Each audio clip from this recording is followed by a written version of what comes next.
Hello guys and welcome back to my channel. My name is pdyphotography, and in today's video I'm going to be editing this 1 2 3 4 5 6 7 pictures over here, and I thought it's wise that maybe I'll record so that you can also get some information from it. So if this is something that interests you, please stick around, subscribe, leave a like when you find it useful, and then share with your friends.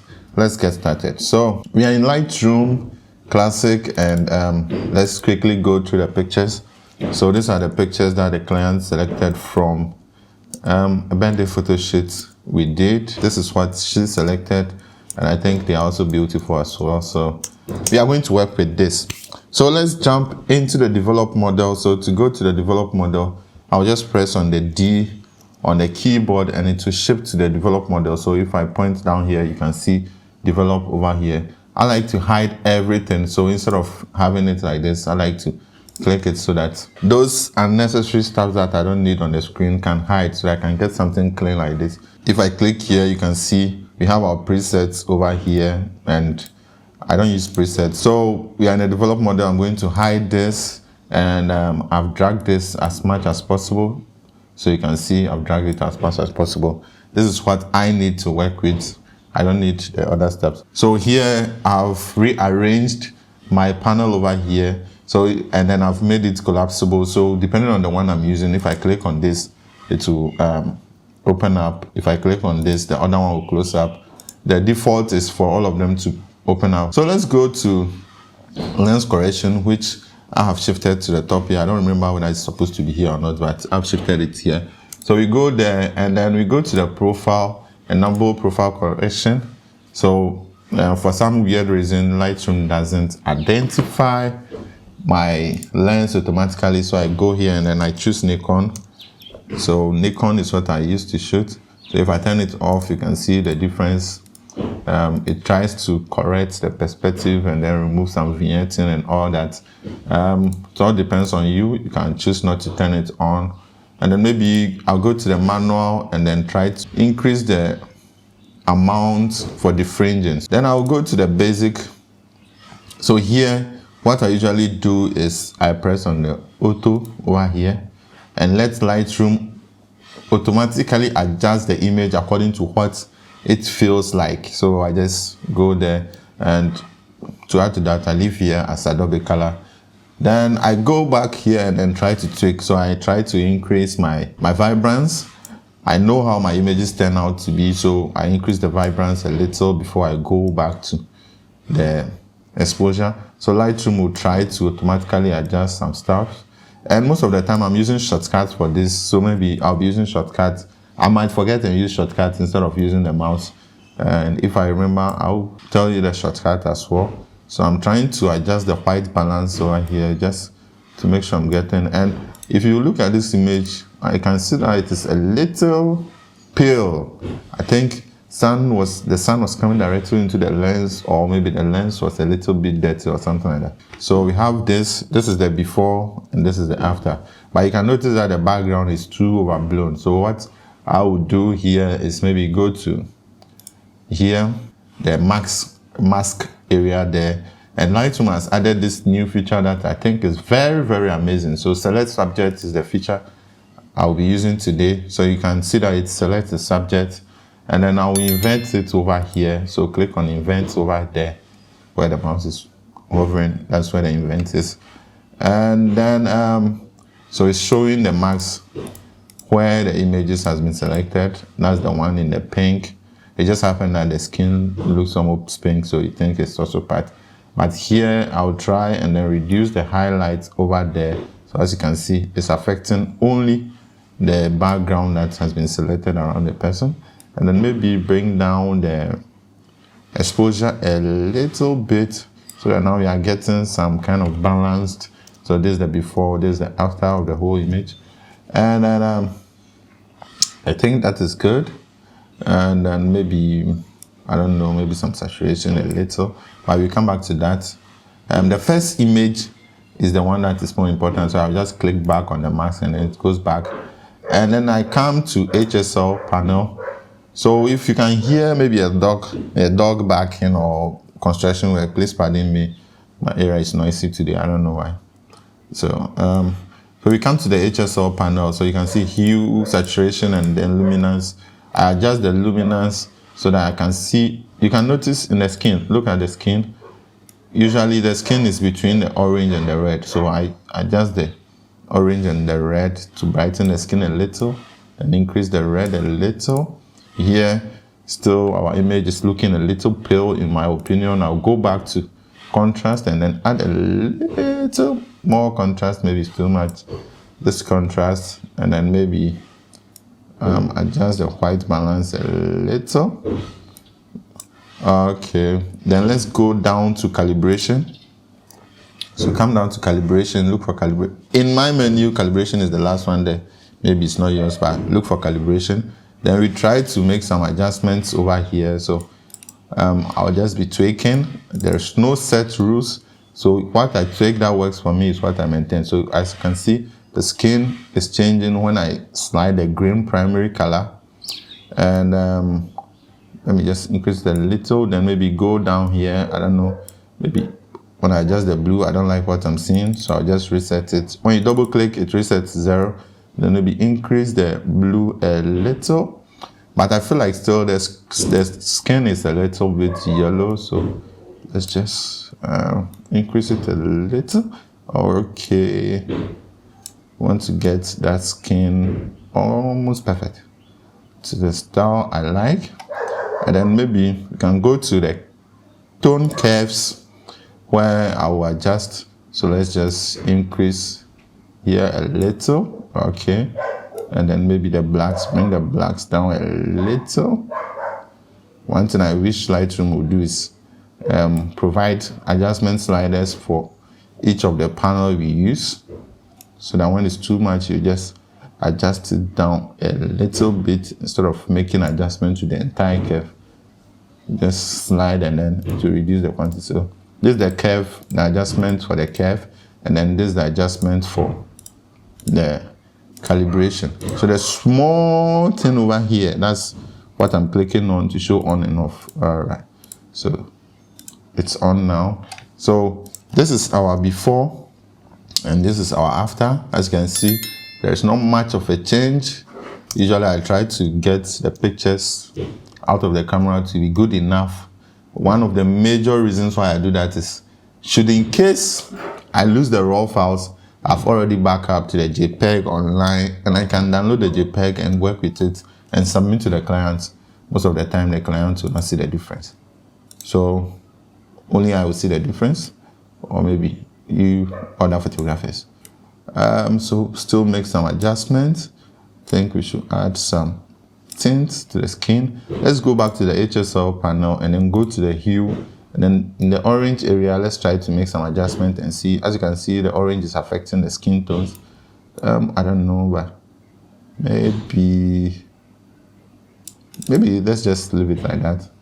And then this image is pale from the beginning, so maybe next time I would have to clean my lens. And then maybe let's see if we can do something to the green. I know this video is a little bit longer than the usual you see online, but trust me, I'm trying to make everything visible to you so that you can understand clearly. I hate it when I watch video and then all of a sudden the person is at the end and you don't know what the person did. I don't want my videos to be like that anymore. So you can always keep maybe to the ending of the video or something. So I'm just making micro adjustments, as you can see over here in the HSL. Just adjust till I get what I want. So now let's check our before. So this is the before and the after. So basically that's it. Let me increase this a little so that we get some pop. Okay. The reason I spend a lot of time on the first one is because I can simply copy everything over here and paste it on the rest of the images down there. Okay, and then let's go back to our mask. Select the mask now and see if we can bring down the background a little. Okay, I like that. It's coming down a little. So without the mask, this is how it will be like. And this is with the mask. Lightroom has done that automatically for us. And I think that's one of the best features Lightroom has ever brought as an update. So if you haven't updated your Lightroom to that feature, I think it's worth it. There are other ways you can do that. Maybe choose a brush and then paint over that area. It's the same thing, but I think it's too much work. I don't have time for that. So I'll just do that over here. And let's see, maybe you can add some small blacks. It depends on how punchy you want your shot to look like, but I think this is okay. So I'll just click back here, go back to contrast, and then slide down a little.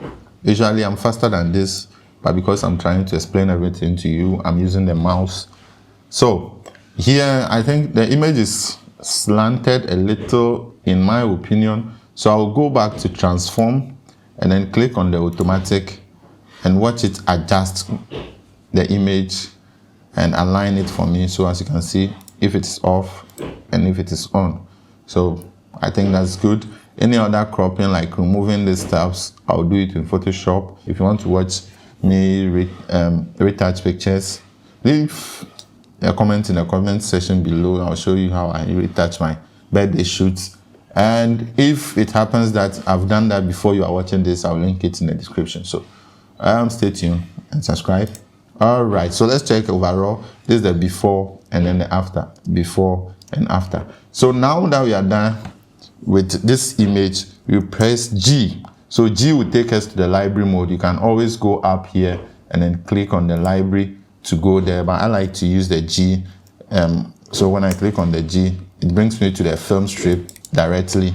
I don't have to do anything. So G, take me to the film strip. And then I'll just select all these images by either holding Shift. In this case, it's all the images. So Control A will select all the images. Select it. I feel like there's a hint of blue down here too much. So maybe let's go back to our masks. Our mask. So as you can see, our mask is inverted, and that's why the invert mark is checked over here. So that the person is selected, but the effects are not being applied to the person. I don't know if you understand that. So we have selected the images from here, and then go back to develop, and then down here you click on the sync over here. So when you click on sync, let me see, I've never seen this button before. Oh, okay, we have auto sync. Wow, guys, I've just learned something new. The auto sync. Usually I use shortcuts, so I never come here to even look at what is happening here. But when you click on the button there, it auto syncs to the pictures you have selected, I guess. All right, so sync, and then we are going to sync all of this. So these are the selected parameters. I'll include my mask. First, you can't do that because it will be masking by vertically. But now, because of this nice smart Lightroom feature, you can click on the mask and then it will automatically adjust based on the image. So let's click sync to take some time because it's masking. Usually, you can read over here, updating AI masks. Usually it takes some time because there's a lot of processing. So all the images are synced, and let me bring back this, and then you can see. So when you scroll through, you can see that the images, let's bring it back down. And then when I scroll through, you can see that the pictures look like they have been edited already. So I'll just go to them one by one and make the changes. So this is the original image we are working with. So let's go to the next image. So to go to the next image, the backslash, I click on the backslash on the keyboard, the one with the question mark on it, and it takes me to the next image. So here, this image is looking pretty nice, but the subject is looking a little too dark. So I'll just select the value over here and then increase it with the arrow key so that I can monitor it. And I think this is enough. This is good. So you see, because we've spent a lot of time on the original picture there, we don't have to do much over here. So let's go to the mask and see. It has selected the mask for us nicely.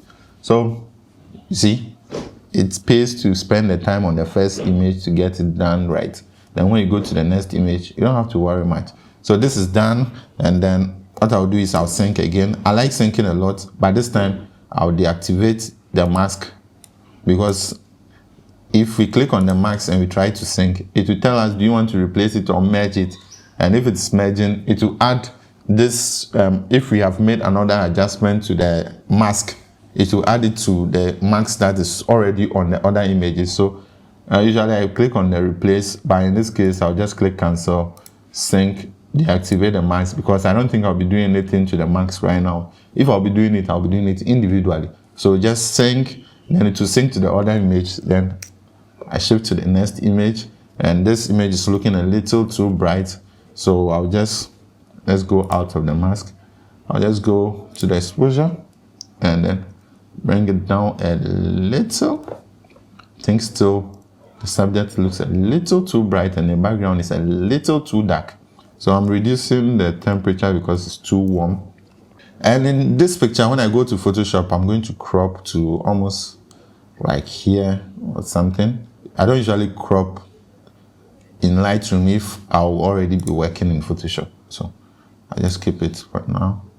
Then let's see. So this is the before, this is the after. Let's go to the background, and then I think it's too dark. Let's select it and then increase. You can see how Lightroom has done that selection for us nicely. Fe means nice in my language. So if you are watching outside of Ghana, that's what it means. So I think this, and then let's create another mask. So you can create another mask, select the subject again, and this time I'm trying to reduce the highlight on the face.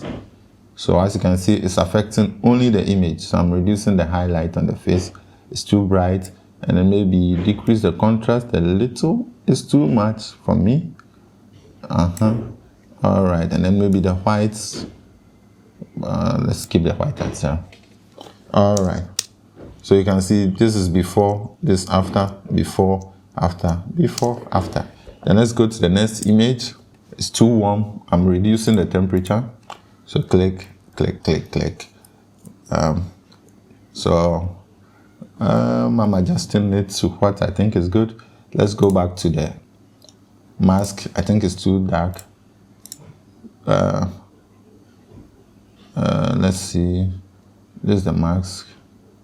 This is our mask. Let's increase it a little. It's too dark. Okay, I think this is good.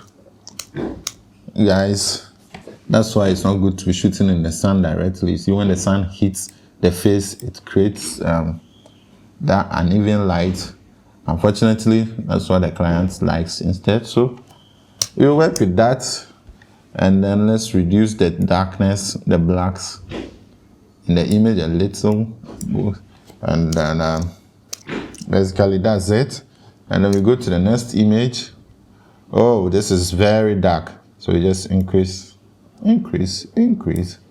then adjust the temperature a little, and increase the tint a little, and we go to our mask. This is not a mask, and then we bring it up a little, maybe a little. I just increase the black, then maybe add some shadows so that the image doesn't look too dark. Let's see the before and then after, before, after. All right, I think let's go back and then adjust the tint a little. It was 16, I brought it to 15. Sometimes you just need to adjust just by 1. This is the before, after, before, after. Let's see, it seems the contrast is a little still too high. Let's push it a little. The sun was very high when we were taking this picture, so we're trying to hide in a shade. I like the pictures, but I wish she had selected the ones that are complete shade. I give all my good pictures to the client. The client can use it as they wish, but maybe I should start selecting pictures for them, or maybe tell them, no, I don't like it. This picture is not good, let's change it or something like that. Usually I do it when it is too bad, but I don't think this is too bad. So let's sync to the rest of the image. Maybe we can include the mask now. Sync, replace. I hope you are following, guys. If you are watching till now, leave in the comment section below, type watermelon, so that I know that you watched it till this stage. If you don't type watermelon, that means you didn't watch it. So type watermelon down there, and then leave your topics for future videos, your questions and the rest. All right, so we sync, replace. Seems in this video I've talked too much. All right, so as you can see, the scene has changed, and so the image has changed drastically. First of all, let's go and then bring down the exposure a little, add some warmth.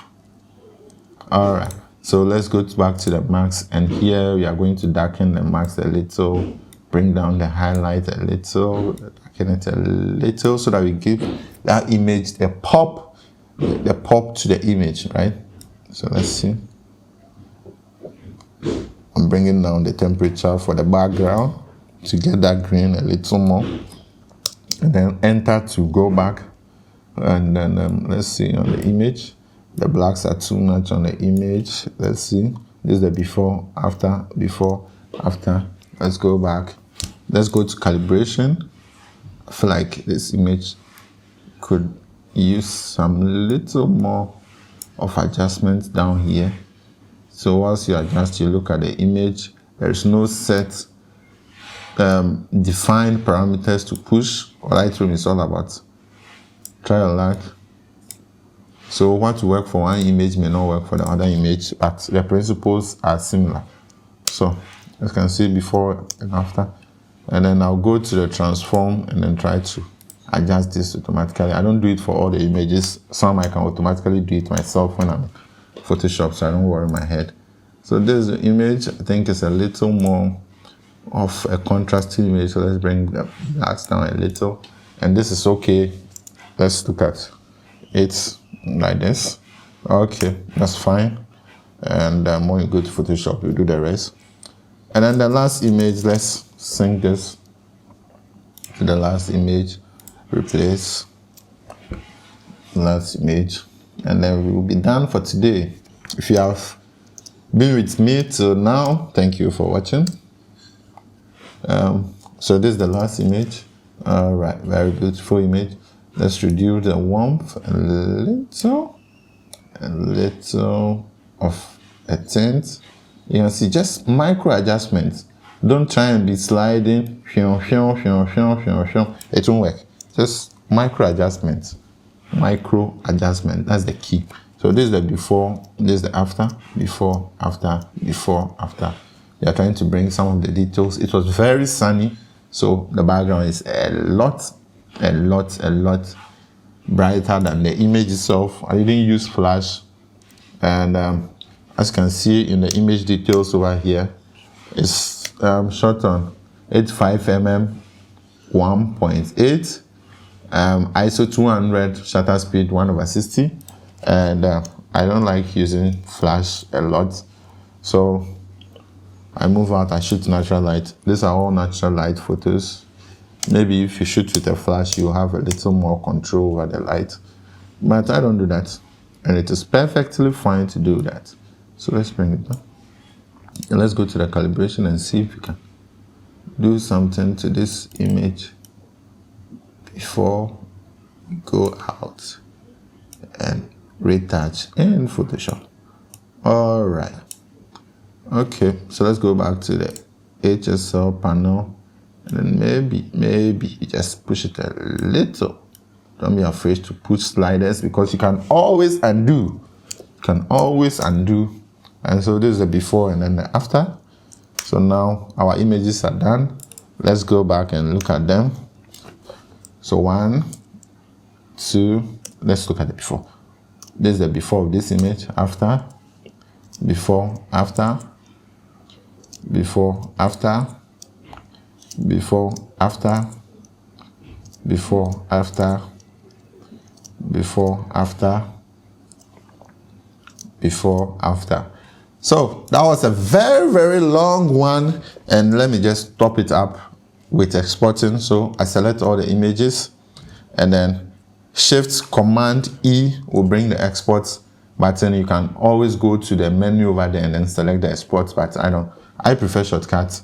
So I'll just select my location, 2022 portrait, create a folder with the name. Her name is Abena. Then I add BD as in birthday 2022, and then I create. So I'll choose this folder. Let's go quickly over my settings. So I just go down straight. I don't change anything over here. Don't tick any boxes. I don't rename over here. I've already renamed the image before bringing it to Lightroom. So keep everything 100 JPEG. I don't limit the size. Resolution 300. Then I click on sharpen for screen. Standard. Remove person info, remove location info, all the stuffs. I don't care about them. So I don't add watermark here in Lightroom. Then I'll select the option to show in Finder. So when it's done, it will pop up. Let's export this and let's go through and see how we did. So these are the exported images, and you can see, beautiful, right? All right, that's it for today. Thank you guys for watching. I appreciate your time, and check out other videos I have linked in the description and on the screen, and I'll see you guys in the next one. Please leave a like, subscribe, comment, and share with your friends. Peace.